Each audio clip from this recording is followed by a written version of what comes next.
Bonjour, j'espère que vous allez bien.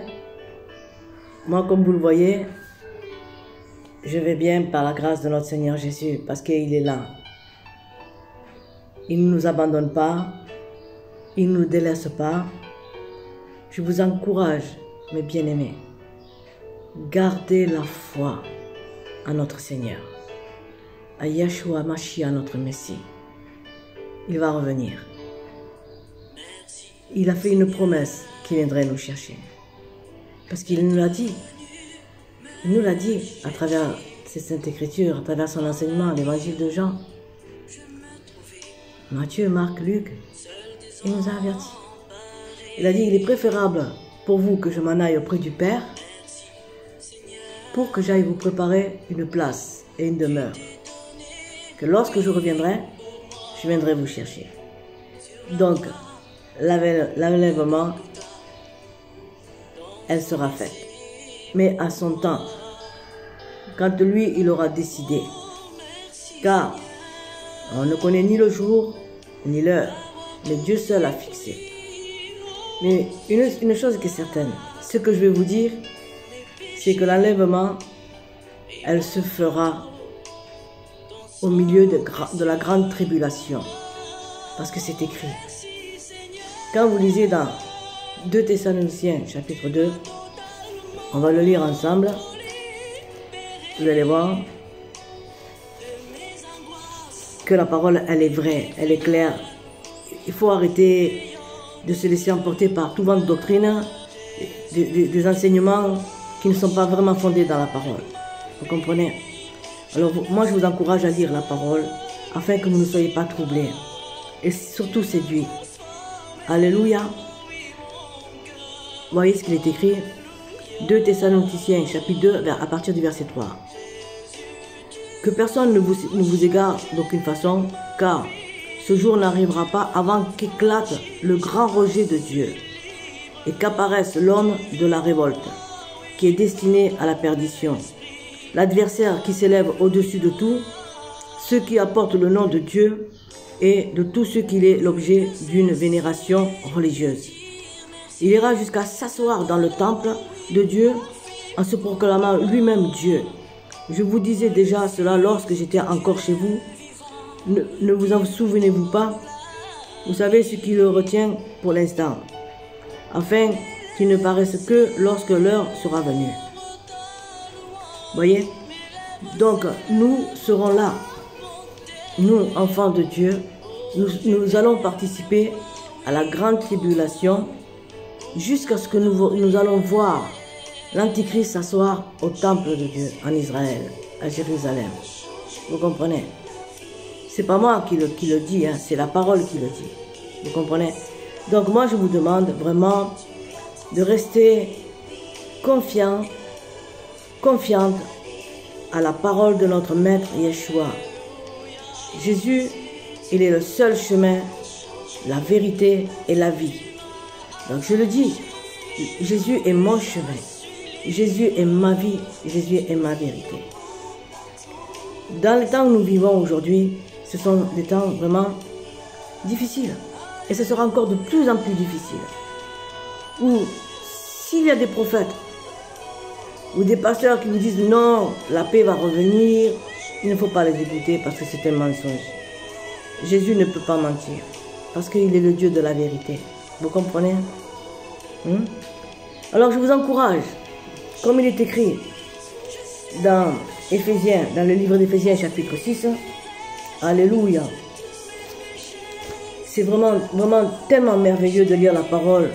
Parce que la parole, elle nous garantit, elle nous encourage, elle nous perfectionne aussi, vous le savez. Alléluia. Alors je vous demande de garder la foi.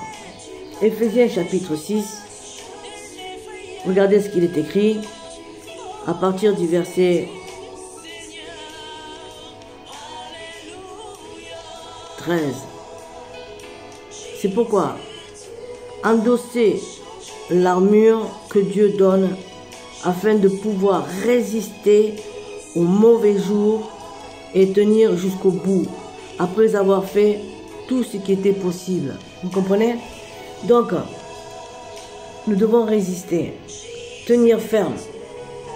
Le diable, il le sait qu'il lui reste plus longtemps et il rôde comme un lion rugissant. Les gouvernements dans le monde entier sont paniqués. Avec cette histoire de Covid, cette histoire de piqûre, vous comprenez? Mais nous savons tout. Parce que le Seigneur Yeshua, notre Jésus d'amour, nous a avertis. Il nous a avertis. Donc restons fermes. Dieu nous a fait cette grâce. Il nous a donné ce don de la foi. Parce que la foi vient de Dieu. C'est le don que Dieu nous a offert gracieusement. Donc je vous encourage vraiment à persévérer. Persévérer. Priez, veillez, afin que nous ne tombions pas dans la tentation. Disons merci à notre Seigneur Jésus pour le Saint-Esprit dont il nous a offert. Il fait sa demeure chez nous. C'est merveilleux. C'est le Saint-Esprit qui nous donne la force. C'est le Saint-Esprit qui nous relève. Sous l'ordre de notre Maître Yeshua. Jésus l'a dit, moi et mon Père, nous ferons notre demeure chez eux. Est-ce que vous ressentez que Dieu, le Père et Jésus est en vous? Moi, je le ressens qu'il vit en moi. Parce qu'il m'a affranchi, je le sens. Je le sens qu'il vit en moi. Parce qu'il m'a tellement transformé. Il m'a tellement changé. Je me reconnais même des fois, je ne me reconnais même plus. Tellement qu'il m'a métamorphosé. Et je voudrais vous encourager à ce que le Saint-Esprit de notre Seigneur Jésus-Christ puisse vous métamorphoser chaque jour. Pour qu'il vienne nous enlever. Il veut que nous soyons purs et sanctifiés. Il veut que notre cœur soit pur, blanc comme la neige. Qu'il n'y ait pas de points noirs. Les points noirs dans le cœur, qu'il n'y ait pas de taches. Aucune tache. L'orgueil, la méchanceté, l'égoïsme, la colère, tout cela doit disparaître. Et demandons le sang de l'agneau, le sang de Jésus pour effacer tout cela dans nos cœurs. Car c'est Jésus seul qui peut nous rendre purs et qui peut nous sanctifier. À travers le feu qui vient du ciel de son trône, de sa grâce. C'est le feu du Saint-Esprit qui nous purifie nos cœurs. Qui balaye tout, qui balaye tout. Et le sang de Jésus lave nos péchés. Le sang de Jésus lave nos péchés et nous guérit. Il nous régénère. Alléluia, il nous restaure. Il nous restaure, il nous restaure. Donc il nous demande d'être saints. Alors à travers ces temps difficiles qui sont en train d'arriver, revêtons-nous de l'armure que Dieu nous a offerte. Nous avons une armure que Dieu nous a donnée. Utilisons chaque jour, dès le matin que vous vous réveillez, invoquez le nom de Jésus. Dites, Seigneur Jésus, je crois à ta parole. Ce matin, mets sur ma tête ton casque du salut. Couvre-moi de ton bouclier de la foi. Mets autour de ma taille ta ceinture de justice et ta cuirasse de vérité, Seigneur. Chausse-moi chaque matin de cela. Mets tes chaussures, tes souliers à mes pieds pour que je puisse annoncer ton évangile. La paix pour que je puisse partager l'amour que tu as mis dans mon cœur pour mon prochain. Merci parce que tu m'as donné ton épée, qui est ton Saint-Esprit et qui est la parole. Et merci pour ton sang que tu as versé pour nous sur la croix. Ce sang qui nous garde, ce sang qui nous protège, ce sang qui nous justifie devant toi. Car nous savons, hein, nous connaissons l'accusateur de ce monde, qui est Satan. C'est lui qui accuse nos frères, qui nous accuse. Mais il peut accuser jusqu'à ce qu'il veut, hein. Mais nous sommes justifiés grâce au sang de Jésus, grâce à notre témoignage que nous rendons. Quelle merveille! Mais je rends gloire au Seigneur, hein, parce que je sais que j'ai la victoire. Nous avons la victoire en son nom. Nous avons le pouvoir en son nom. Nous avons l'autorité en son nom. Restons unis, main dans la main, main dans la main. Restons unis, restons fermes. Réunissons-nous. Si chacun de nous habitons loin, il y a des solutions pour qu'on puisse se réunir. Skype, Zoom, le WhatsApp, jusqu'à ce que le Seigneur permettra que nous puissions vraiment nous réunir physiquement. Et moi, je le crois qu'il est en train de réunir sa famille pour que nous soyons ensemble physiquement. Patientons, soyez dans la patience. Ça fait partie des fruits de l'esprit. Demandons à Jésus le fruit de son esprit, qu'il nous remplisse, qu'il abonde à nous les fruits de son esprit. Amen. Les fruits de son esprit, vous connaissez dans l'épître de Galates, chapitre 5, à partir du verset 20. À partir du verset 22. C'est la bonté, c'est la patience, c'est l'amour. L'amour qui est le lien de la perfection. Voilà. Mais j'espère vraiment que ce message vous aura fait du bien. C'est vraiment un message d'encouragement que je veux vous adresser. Gardez la foi. Ne vous laissez pas séduire. Ne vous laissez pas décourager. Restez ferme en position de votre foi que vous avez à travers Jésus-Christ de Nazareth. N'oubliez pas que c'est lui seul qui s'est offert pour nous sur la croix. N'oubliez jamais cela. N'oubliez jamais cela qu'il a pris nos souffrances, il a pris nos douleurs sur lui. Et que c'est par ses meurtrissures que nous avons été guéris. Quelle merveille! Attachez-vous fortement à notre maître. Aucun homme ne pourra vous secourir. Parce que le secours de l'homme n'est que vanité. Mais Dieu, lui, dispose les cœurs pour venir nous aider.